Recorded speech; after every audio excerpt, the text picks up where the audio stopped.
আলহামদুলিল্লাহ, আল্লাহর শ্রবণেন্দ্রিয় বা নূরের কান মোবারক আছে, তিনি নিরাকার নন।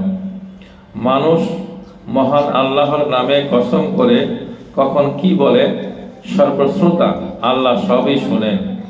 এরশাদ হচ্ছে আনতাবাররু ওয়া তাত্তাকু ওয়া তুসলিহু বাইনান নাসি ওয়াল্লাহু সামিউন আলিম।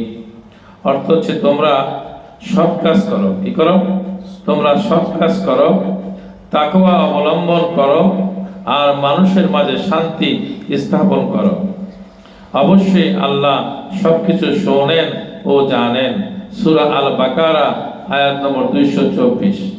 আল্লাহর শ্রবণেন্দ্রিয় বা নূরের কান মোবারক আছে, তিনি নিরাকার নন। বলি আলহামদুলিল্লাহ। আমরা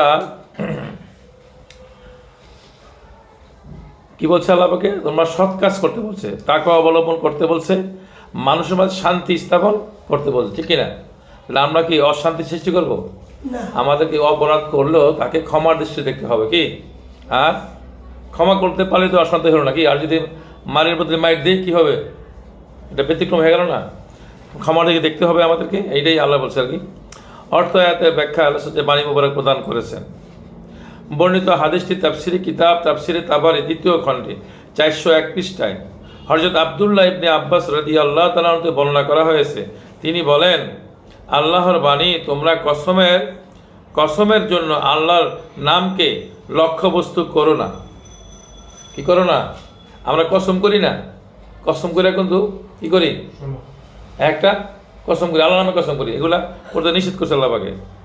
তোমরা কসমের জন্য আল্লাহর নামকে লক্ষ্যবস্তু করো না।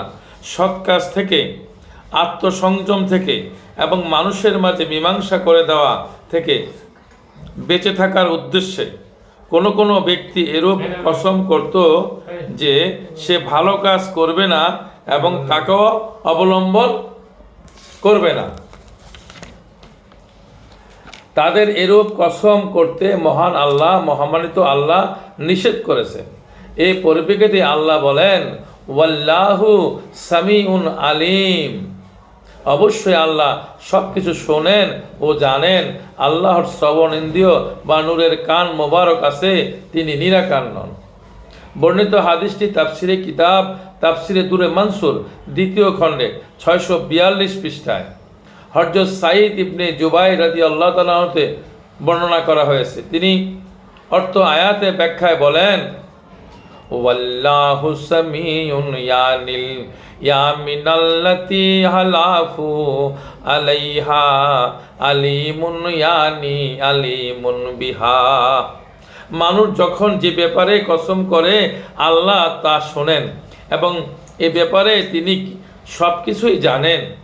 আল্লাহর শ্রবণেন্দ্রিয় বা নূরের কান মোবারক আছে, তিনি নিরাকার নন।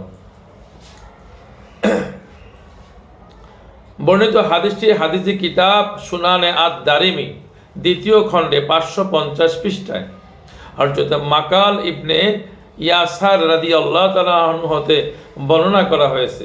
আল্লাহ রাসূল ইরশাদ করেন, যে ব্যক্তি সকালবেলা এভাবে প্রার্থনা করেছে যে আমি অভিশপ্ত শয়তান হতে আল্লাহর আশ্রয় প্রার্থনা করছি। কি করছে? এভাবে প্রার্থনা করতেছে, আমি অভিশপ্ত শয়তান হতে আল্লাহর আশ্রয় প্রার্থনা করছি, যিনি সব কিছু শোনেন এবং সব কিছু জানেন। অতঃপর সূরা হাসরের শেষ 3টি আয়াত পাঠ করেছে। আল্লাহ তাআলা তার জন্য 70,000 ফেরেশতা নিয়োগ করেন, যারা সন্ধ্যা পর্যন্ত তার কল্যাণের জন্য প্রার্থনা করে থাকেন। বলি আলহামদুলিল্লাহ। 70,000 ফেরেশতা কি করে? তার জন্য প্রার্থনা করে। যদি আমরা এভাবে প্রার্থনা করি আল্লাহর কাছে, কি আমি অভিশপ্ত শয়তান হতে আল্লাহর আশ্রয় প্রার্থনা করছি, যিনি সব কিছু শোনেন ও জানেন। কি আল্লাহ সব জানেন না? শোনেন না? তা আমরা শয়তানি করলে কি আল্লাহ খুশি হইব? কসম করলে, যে কোনো উদ্ভট কসম, যে কোনো কসমে কোনো আমরা এই কাজটা করি নাই, কি কসম করলাম, গুনাহগার হইলাম না, এই ধরনের কাজ আমাদের করা যাবে না। কি সে কথাই আল্লাহ বলছে। তো আলহামদুলিল্লাহ আমরা শুনতে পারলাম যে আমাদের